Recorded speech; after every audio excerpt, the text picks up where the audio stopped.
Olá, meus queridos amigos. Eu sou o Sandro Sobrinho, sou psicanalista, escritor espírita, e nós estamos aqui novamente no nosso encontro para estudarmos juntos. Toda segunda-feira, às 19h30, nós estamos na Sociedade Espírita Paz, Amor e Caridade, aqui de Espera Feliz, estudando um grupo bom de umas 50 pessoas, sempre estudando o Evangelho do Cristo, as diretrizes seguras da doutrina espírita. E nesse período de pandemia, nós estamos de quarentena, as reuniões não estão acontecendo, como em todo o país. Então nós estamos gravando alguns estudos. Estávamos fazendo o estudo, uma live, às 19h30, toda segunda, mas a internet não tem colaborado, a nossa tecnologia aqui não está dando conta. Então nós decidimos gravar o estudo para postar às 19h30 com maior qualidade, com maior qualidade de áudio, maior qualidade de imagem também. Então hoje nós estamos aqui para realizar um breve estudo. Nós vamos conversar um pouquinho sobre uma obra magistral psicografada por Chico Xavier, que é o famoso livro A Caminho da Luz, do Espírito Emmanuel, pela psicografia de Francisco Cândido Xavier. Este livro foi eleito pelas organizações Candeia como um dos 10 principais livros espíritas do século XX. É uma obra magistral que nós vamos apenas pensar alguns tópicos no estudo de hoje, estudando um pouco, entendendo um pouco o que Emmanuel nos traz nessa obra magistral. Antes, vamos fazer a nossa prece inicial. Agradeço a todos que têm acompanhado os nossos estudos. Já estamos aí com quase 1.500 inscritos no canal, acompanhando as nossas reflexões. E eu fico muito feliz com isso, ampliando a nossa família espírita aqui pela internet. Nós vamos elevar o nosso pensamento a Deus. Você pode pegar um copo d'água, colocar aí do lado ao longo do estudo de hoje, para que a água seja fluidificada pelos benfeitores, para que ao final do estudo você possa tomar como medicação energética, espiritual do plano maior. Vamos então elevar o nosso pensamento a Deus, nosso Pai, a Jesus, nosso Mestre, a espiritualidade maior. Agradecer por esse encontro, por este momento de estudo, de elevação, de entendimento. Pai de amor e de bondade, nos guarde de todo mal, ilumine todos aqueles que estão nesta sintonia conosco, ilumine o nosso país nesse momento delicado da pandemia mundial, do problema do coronavírus, as autoridades competentes, as coletividades. Abençoe-nos a todos, guarde-nos de todo mal. Abençoe o planeta inteiro, para que possamos vencer esse momento, tirando lições proveitosas, para prosseguirmos firmes na construção de um mundo melhor, do planeta de regeneração que começa indubitavelmente dentro de nós. Nos dê serenidade, equilíbrio, que a espiritualidade maior esteja com cada um de nós, nos fortalecendo, nos harmonizando, nos intuindo, para que sejamos todos obreiros de uma vida melhor sobre a face do planeta. Abençoe nossas famílias, dê-nos harmonia, segurança, saúde, hoje e sempre, que assim seja. Bem, assim que me tornei espírita, eu tive muita ânsia de entender amplamente o significado da vida na Terra, como funciona essa estrutura magistral que é o planeta terrestre, os mecanismos, as leis divinas, o sentido de cada experiência. E uma das formas de entender a vida é justamente entender a nossa história. compreender a nossa história como raça humana, como essa experiência do espírito na faixa hominal. E eu buscava, lia muito, tinha lido toda a codificação, estava lendo as obras psicografadas pelo Chico, por Divaldo, por Bacelli, pelos médiuns brasileiros, obras de autores espiritualistas. Quando a gente encontra a doutrina espírita, a gente vê o tesouro que a doutrina é, a luz que ela nos traz, e a gente quer estudar, e se deixar a gente estuda o dia inteiro, porque o tempo não comporta. De tão magistral que é essa doutrina, que configura na terra a presença do Consolador, prometido por Jesus lá em João, nos capítulos 14 e 16, quando o Mestre nos fala, tenho ainda muito o que vos dizer, mas vós não podeis suportar agora. Quando vier o Consolador, o advogado, o Espírito da verdade, relembrará tudo o que eu disse e dirá novas coisas. Então, o Espiritismo, a presença dos Espíritos superiores, configura justamente a presença do Consolador, nos auxiliando e nos amparando. Então, eu busquei, nas leituras diversas, aquele entendimento para compreender a vida na Terra. E eu sempre gostei muito de história, não fiz uma graduação em história, mas tinha muito desejo de fazer, acho que na próxima encarnação posso fazer, até que me chegou às mãos este livro, A Caminho da Luz, que é uma síntese da história humana, da origem do planeta até os tempos atuais, pela ótica dos espíritos superiores. Naturalmente que obras desse gênero, assim como o livro Brasil, Coração do Mundo, Pátria do Evangelho, do Espírito Humberto de Campos, nós podemos encontrar, dentro da estrutura de linguagem, da forma como os espíritos retratam a história, elementos que talvez fujam à história oficial, mas têm o colorido da espiritualidade, objetivando a moralização das criaturas.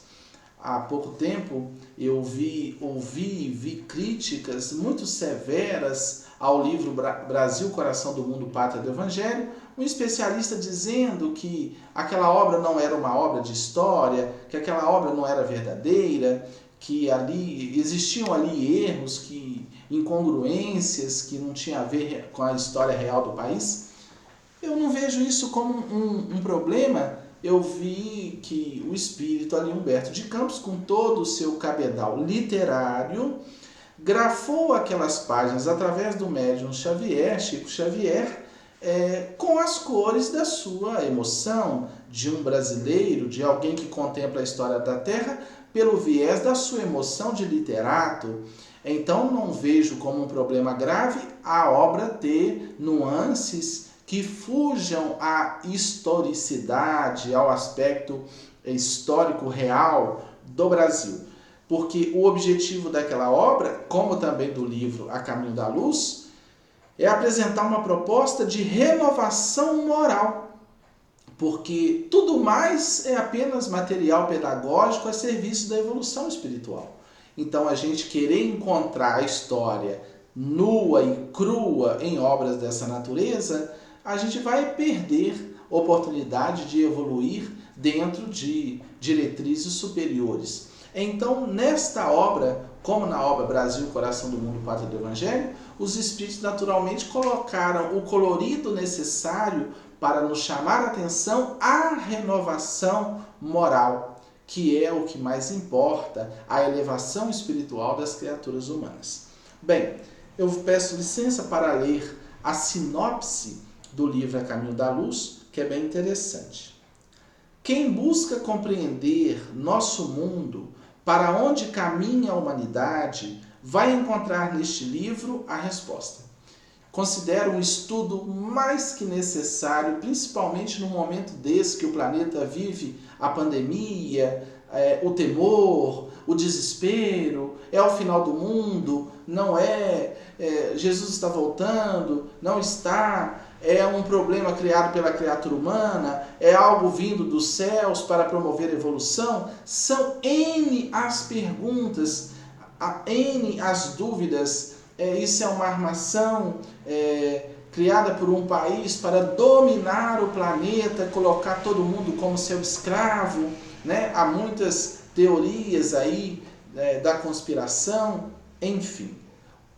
Obras como essa nos fazem entender que, independente do curso que o planeta tomará daqui para frente, ou tomou até aqui, há forças superiores, angélicas, divinas, conduzindo os destinos da humanidade. Que nós não estamos ao acaso perdidos batendo cabeça. Podemos até estar batendo cabeça, falhando, vacilando, mas Jesus Cristo, o governador planetário, segundo os espíritos superiores, está no leme da nau terrestre. E que, portanto, devemos confiar, fazer a nossa parte. Mas se viermos a desencarnar pela Covid-19, vamos desencarnar. A diferença é que vamos desencarnar talvez mais jovens, alguns, embora a maioria dos que estão desencarnando sejam pessoas mais velhas. Agora, é necessário, não é tratar a coisa com leviandade ou com falta de responsabilidade, não. Nós precisamos despertar o nosso olhar espiritual diante da vida. Porque senão nós vamos ficar desesperados à semelhança daqueles que não creem em nada. Que diferença vai ter o desespero, né, se eu vivo em desespero diante de um problema desse, para aquele que não crê em nada? Então a minha fé está valendo de quê? De nada? Anos de casa espírita, anos de igreja, anos disso ou daquilo, lendo Bíblia, carregando livro, lendo livro. Se no momento que a coisa arrocha, eu fico tão desesperado, tão deslocado, quanto aquele que não crê em absolutamente nada, que é materialista e que está achando que tá chegando o seu fim, nós estamos brincando de religião, nós estamos brincando. Os primeiros cristãos iam para as arenas romanas, morrer na boca dos leões, cantando hinos, na confiança inabalável da imortalidade. Então, o máximo que pode nos acontecer é desencarnar. O mundo não acaba, o espírito não pode ser afetado pela morte. Então, a serenidade, repito, não é a irresponsabilidade, a serenidade, num momento como esse, acender a luz da nossa fé. Ou então estaremos fazendo de conta e batendo cartão dentro de casa espírita, dentro de igreja, dentro de não sei aonde. Nós precisamos viver conforme a nossa fé. Nós precisamos acender a luz da fé, ter os devidos cuidados, mas viver sim e confiantes, né? Com bom ânimo, com fé, com esperança, né? Inclusive, toda a mensagem do Apocalipse de João, as pessoas temem o Apocalipse, que é um livro de horror, de imagens pesadas, de dragão, disso, de fogo, de não sei o quê. O Apocalipse é a mensagem da vitória do bem na terra. Até a descida da Nova Jerusalém, que configura a instalação de um novo status quo, de uma nova condição consciencial e social no planeta. Então não tem livro depois do Evangelho que fale mais de esperança e da vitória do bem do que o Apocalipse de João. É lógico que as imagens são fortes, né? Porque ali retrata períodos densos da historiografia humana, mas é um livro de esperança, é um livro de certeza da vitória do Cristo, da vitória da consciência divina na Terra. Bem, dos eventos, fatos, situações e personagens que através do tempo balizaram a nossa marcha, o autor destacou os mais relevantes e os apresenta em notável trabalho de síntese histórica. Então é um trabalho sintético, né? Porque a história é muito ampla. São analisadas as missões de espíritos como Krishna, Buda, Abraão, Moisés, Forri, Confúcio, Lao Tse, Solon, Sócrates, Platão, Maomé, os profetas de Israel, os apóstolos, Paulo de Tarso, Francisco de Assis, Lutero, Allan Kardec. Diz o autor espiritual em trechos da introdução. Diante dos nossos olhos de espírito, passam os fantasmas das civilizações mortas, passam as raças e as gerações, as línguas e os povos, os países e as fronteiras, as ciências e as religiões. Só Jesus não passou na caminhada dolorosa das raças. Ele é a luz do princípio e nas suas mãos misericordiosas repousam os destinos do mundo. Então o livro mostra a ação do Cristo conduzindo o orbe terrestre desde a sua elaboração, desde a sua criação, né? Porque Jesus, juntamente com uma pleiade de espíritos angélicos, constrói o planeta terrestre, a casa terrestre, para abrigar a humanidade que se desenvolveria, evoluiria nesse orbe. Emmanuel, neste livro, nos demonstra que por determinismo divino estamos inexoravelmente a caminho da luz. Por determinismo divino estamos inexoravelmente a caminho da luz. Ou seja, nada poderá deter a madrugada.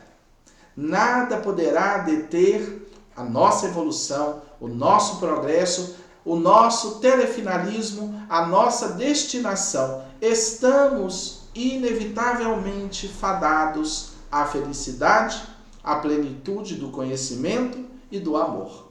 Isso é uma boa nova, de esperança, de alegria, de confiança irrestrita no amor de Deus. Bem, nós vamos citar algumas passagens, fazer referência, né, para a gente ir entendendo o que é o livro A Caminho da Luz, mostrando essa trajetória da humanidade terrestre.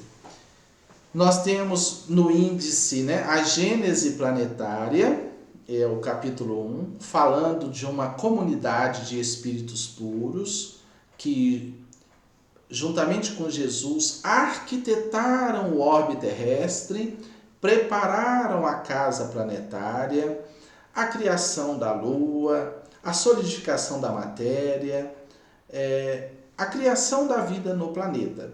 Então, o livro começa com esse aspecto geológico, falando da formatação.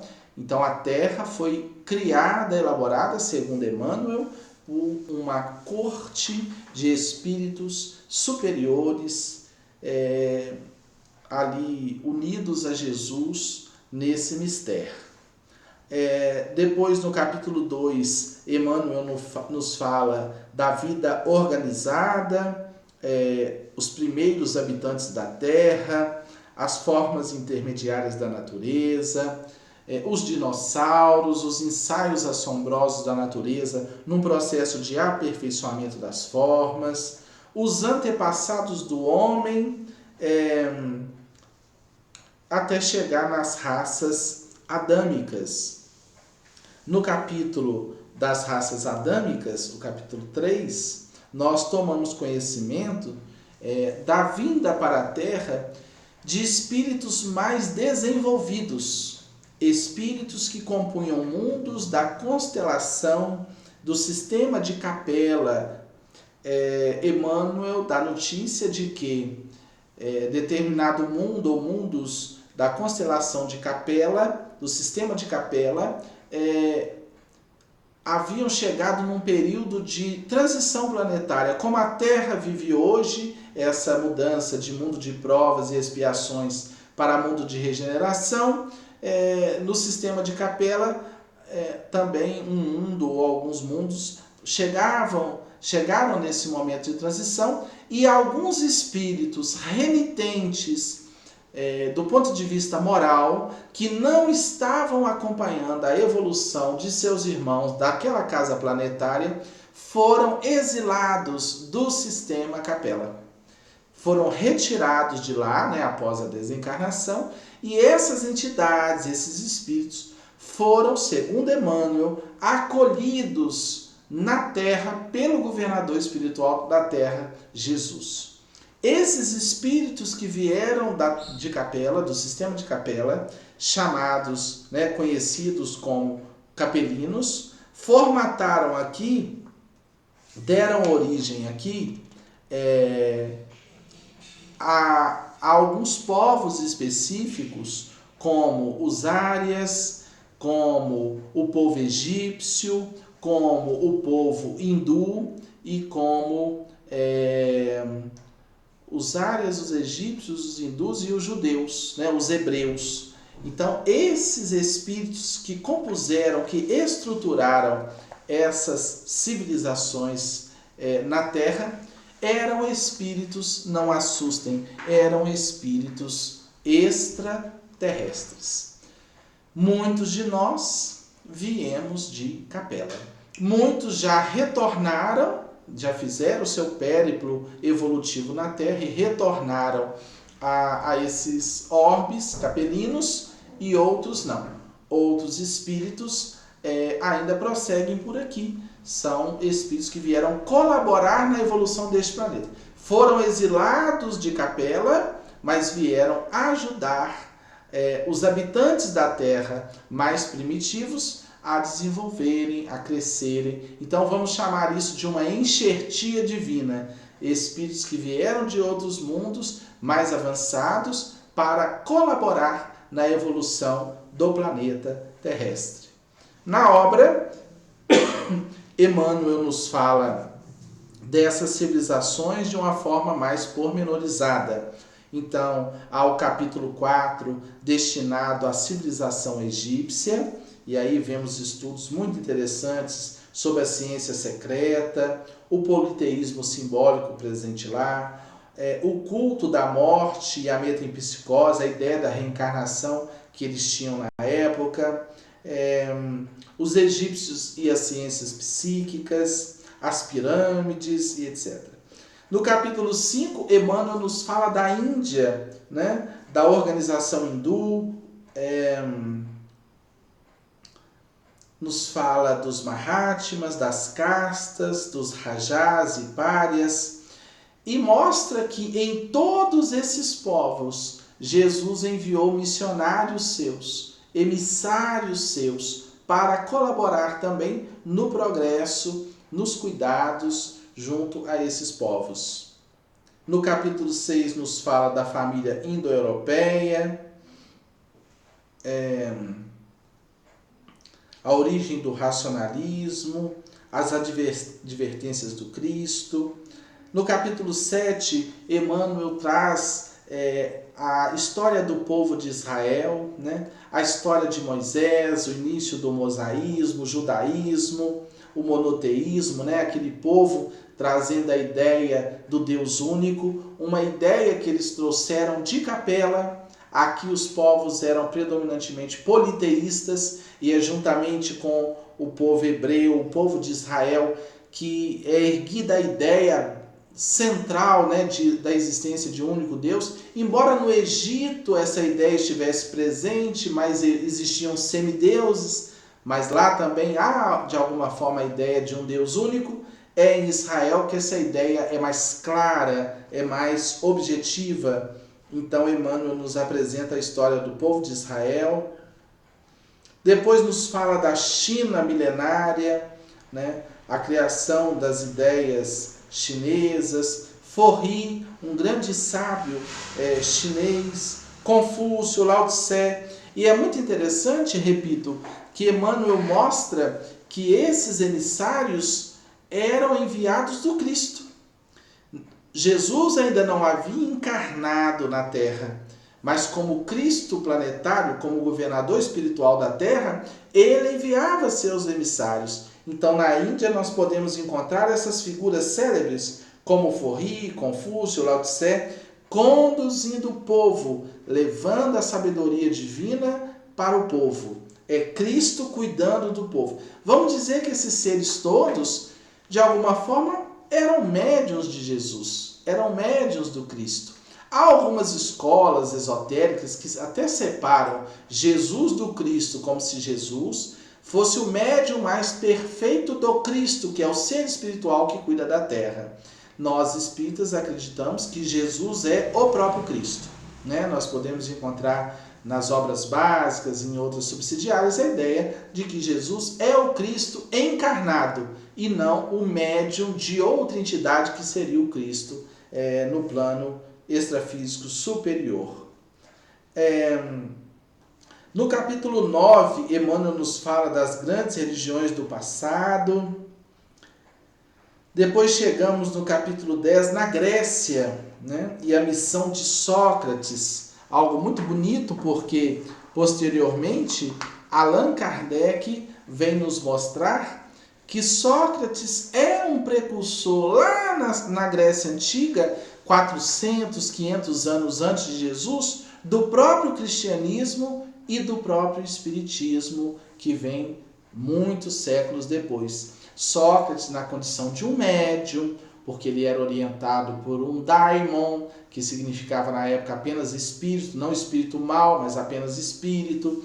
Então Sócrates era um grande sábio que propôs a sua maiêutica, que difundiu a ideia do autoconhecimento presente no templo de Delfos, né? Onde estava escrito: homem, conhece-te a ti mesmo e conhecerás os deuses e o universo. Então a proposta do autoconhecimento, e esse grande missionário do alto, também enviado pelo Cristo de Deus. Emmanuel nos mostra Jesus coordenando, né, arquitetando todo esse movimento evolutivo, esse movimento de progresso intelecto-moral através de emissários seus. Então vemos a figura de Sócrates, os discípulos, né, como Platão, até chegarmos em Roma, e aí nós já estamos às portas do grande evento da vinda, da descida ao plano carnal, ao plano físico, desse governador planetário, dessa figura excelsa que cuida dos destinos da Terra. Então, no capítulo 12, Emmanuel nos traz a vinda de Jesus. E ali ocorre um divisor de águas de toda a historiografia humana. A história humana passa a se dividir entre antes e depois dele. Então, Emmanuel vem nos falar da relação do Cristo com os essênios, o cumprimento das profecias de Israel, porque os profetas de Israel tinham falado da chegada desse grande ser, e até a chegada de Cristo e o fim da última profecia, há um espaço de 400 anos em que a boca profética de Israel se calou, não houve profecia. Tanto é que algumas Bíblias mais antigas, você pode olhar aí, se você tiver uma Bíblia antiga, muitas delas têm 4 páginas em branco entre o Antigo Testamento e o Novo Testamento, simbolizando 400 anos entre os profetas que estão lá no Antigo Testamento registrados e a chegada do Messias, do Cristo de Deus, chamado Jesus. Então ali nós vemos as profecias, a palavra divina do Cristo, o exemplo do Cristo como grande libertador espiritual. Os judeus esperavam um libertador político, né? Certamente os irmãos sabem que Jesus não é aceito entre os judeus até hoje como o Messias, mas como um grande profeta, possivelmente para eles menor que Moisés.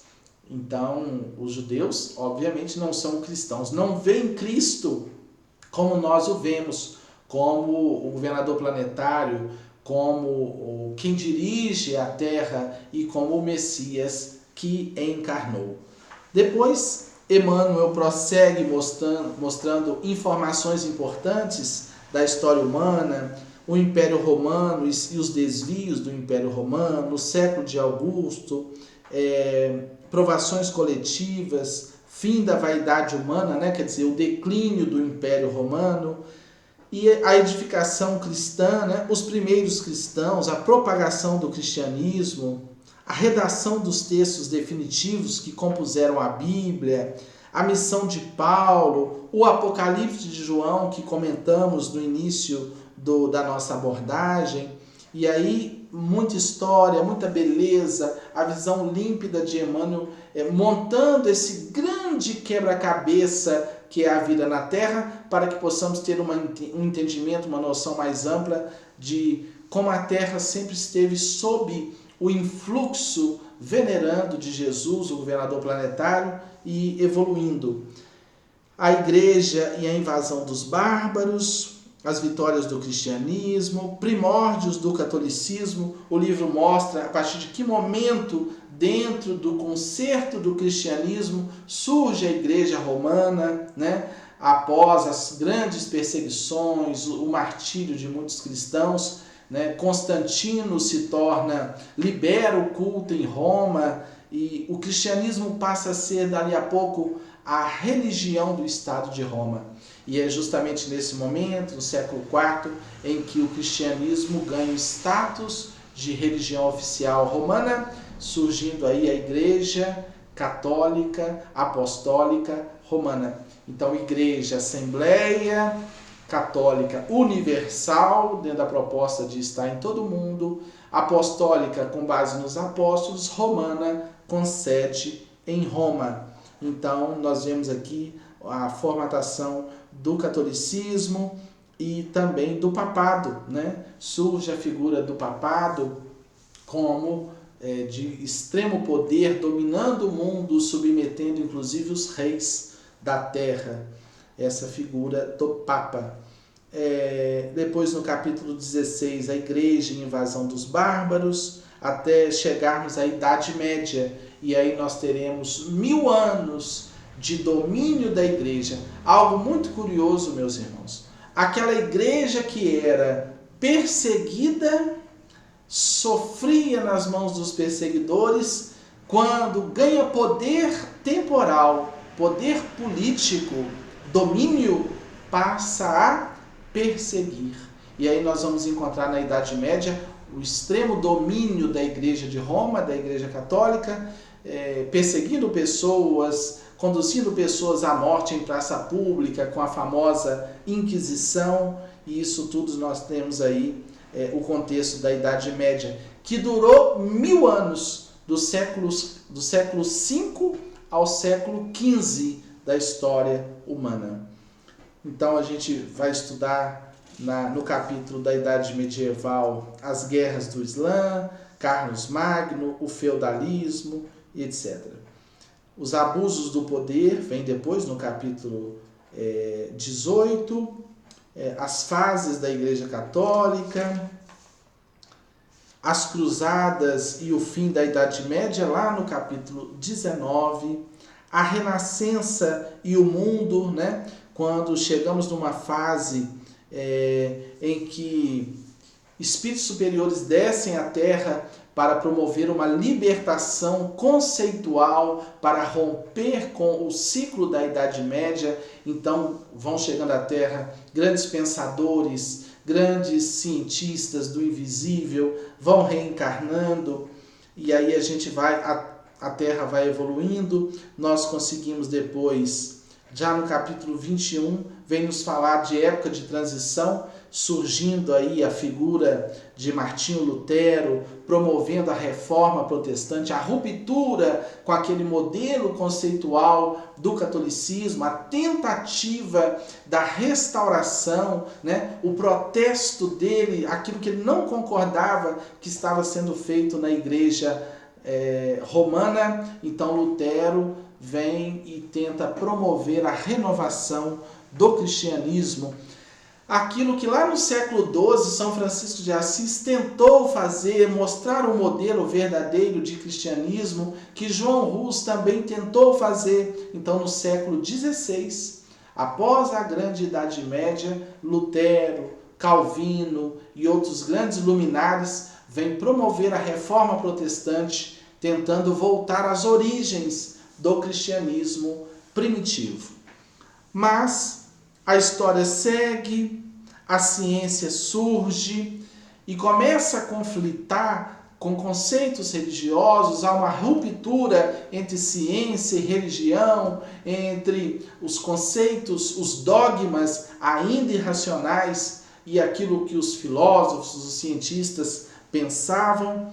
Chegamos na Revolução Francesa, a França no século XVIII, aqueles que lutavam por essa renovação conceitual, e aí nós estuda-se a figura de Napoleão Bonaparte, isso no capítulo 22, intitulado A Revolução Francesa, e aí nós chegamos, Emmanuel traz o nascimento da figura de Allan Kardec, né? Esse espírito iluminado, reencarnando na Terra, com uma missão muito, muito importante.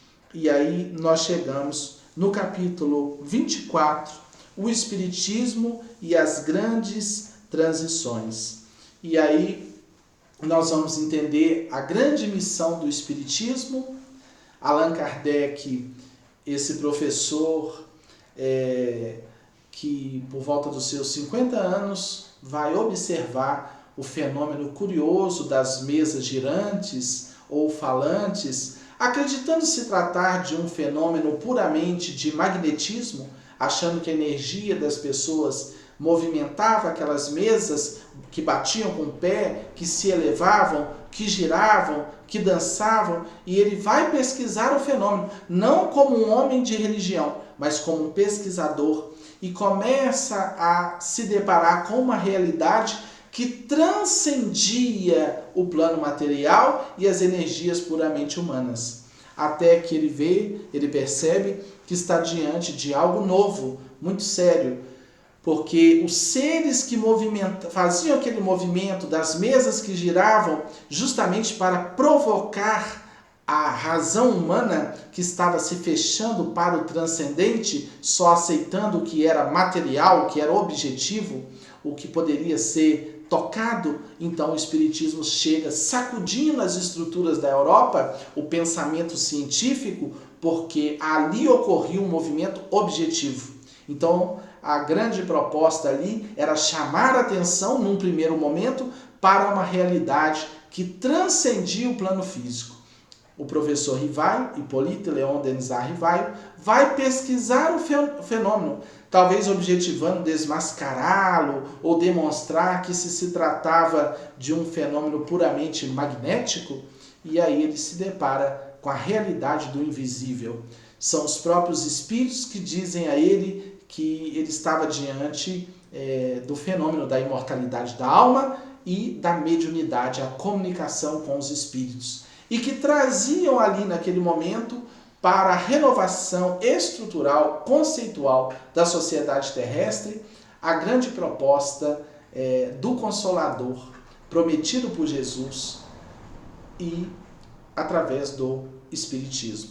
Então o professor Rivaio vai pesquisando, ele que falava 5 idiomas, vai fazendo perguntas sobre sociologia, sobre psicologia, sobre filosofia, e vai obtendo respostas. E chegam até o professor Rivaio comunicações ocorridas em centenas de núcleos, onde fenômenos similares estavam acontecendo de comunicações espirituais. Os espíritos, numa força superior, numa invasão organizada, vêm sacudir as estruturas do planeta para arrancar a humanidade do materialismo, para rasgar o véu e mostrar as claridades da vida superior, mostrando novos rumos à humanidade que estava encarcerada ou no fanatismo oriundo da era medieval, ou no cientificismo materialista, nihilista, hedonista, então fadado à morte, né? Porque o materialismo está fadado à morte, porque só considera a vida do ponto de vista do átomo, do vácuo e do movimento. Além disso, não tem nada mais. Então Allan Kardec vai mostrar isso. Os espíritos vindo dizer: a vida prossegue, a vida continua, e nós estamos aqui prosseguindo em nossa evolução. Nós reencarnamos, nós desencarnamos. Ele vai colhendo essas informações, e no dia 18 de abril de 1857, ele publica o Livro dos Espíritos. Em vez de assinar, como o professor Rivaio, ele adota o pseudônimo de Allan Kardec, que seria o nome que ele teria tido como sacerdote druida muitos séculos atrás. Ele adota o pseudônimo de Allan Kardec. chega assim ao mundo a sistematização dessa proposta da espiritualidade maior sob o comando do Espírito da Verdade, que é Jesus, né? Quando falamos que o Espírito da Verdade é Jesus, porque há dados na codificação que sinalizam nesse sentido, pode ser que seja até um outro Espírito a serviço de Jesus. Mas, a priori, nós vemos mensagem, por exemplo, tem uma mensagem que ela está no Evangelho segundo o Espiritismo, assinada pelo Espírito da Verdade, e no Livro dos Médiuns a mesma mensagem assinada por Jesus. Então, trata-se certamente da mesma força espiritual, né, erguida pelos céus a serviço da evolução da Terra. Então, aí, nesse capítulo 14, o Espiritismo e as grandes transições, nós vemos aí um estudo sobre o socialismo, defecção da Igreja Católica, lutas renovadoras, a América e o futuro e Jesus. E o livro A Caminho da Luz encerra com um estudo sobre o Evangelho e o futuro. Emmanuel mostrando a destinação da Terra, que é a regeneração da humanidade, a renovação humana, o ser humano despertando para novos valores e construindo uma nova sociedade, o mundo de regeneração. Estamos transitando do mundo de provas e expiações para o mundo de regeneração. Aquilo que as religiões tradicionais chamam de fim do mundo, nós espíritas falamos de fim de um mundo, de um ciclo. Então não temos medo do fim do mundo, que não ocorrerá agora.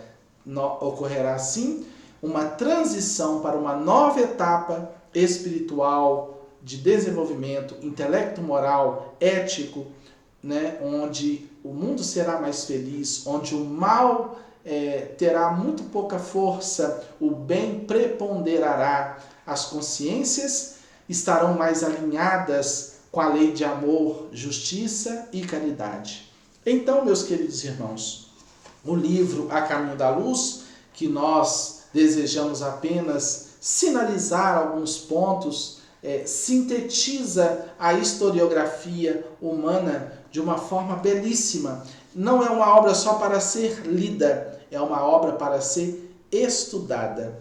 Que os queridos irmãos possam adquirir a obra e ler com muita atenção, estudar com muita atenção, ver todo esse fio condutor da história e o Cristo Jesus comandando todo esse processo evolutivo. Portanto, em momentos como esse que nós estamos passando, precisamos ter, antes de qualquer coisa, muita serenidade. A certeza inabalável de que Jesus está mesmo cuidando de nós, fazendo a nossa parte, buscando o nosso melhor, nós estaremos a serviço dele, colaborando nesse processo de regeneração planetária. Eu quero agradecer a oportunidade dessa conversa breve com vocês, que vocês possam ter guardado um pouco dessas sinalizações, mas sobretudo que possam buscar a leitura e o estudo desse livro extraordinário. Abraço a todos do Grupo do Evangelho, espero muito em breve voltarmos para os nossos estudos semanais, né, toda segunda-feira na CEPAC, na Sociedade Espírita Paz, Amor e Caridade. Pretendemos até continuar gravando os estudos quando voltarmos a nossa reunião, né, na CEPAC. Já pedimos à companheira Madalena, que está na condição de presidente da nossa instituição, que consiga lá o sinal de internet para que a gente possa passar, né, para irmãos de outras cidades, de outras localidades, a nossa reunião, para que possam continuar estudando conosco, quem sabe, né? Nós vamos fazer uma prece de encerramento. Pai de bondade, de amor, nós te agradecemos, em nome de Jesus, pedimos suas bênçãos, em nome da espiritualidade amiga, para toda a humanidade, para todos os companheiros que estiveram aqui conosco nesta noite, estudando um pouco, assistindo às nossas singelas abordagens. que possamos, na certeza desse cuidado do Cristo para conosco, pacificar o nosso coração e trabalhar incessantemente por um mundo melhor. Ajuda, Senhor, cada irmão que esteve conosco nesse encontro, coloque na água que cada um colocou aí separadamente o medicamento que cada um necessita.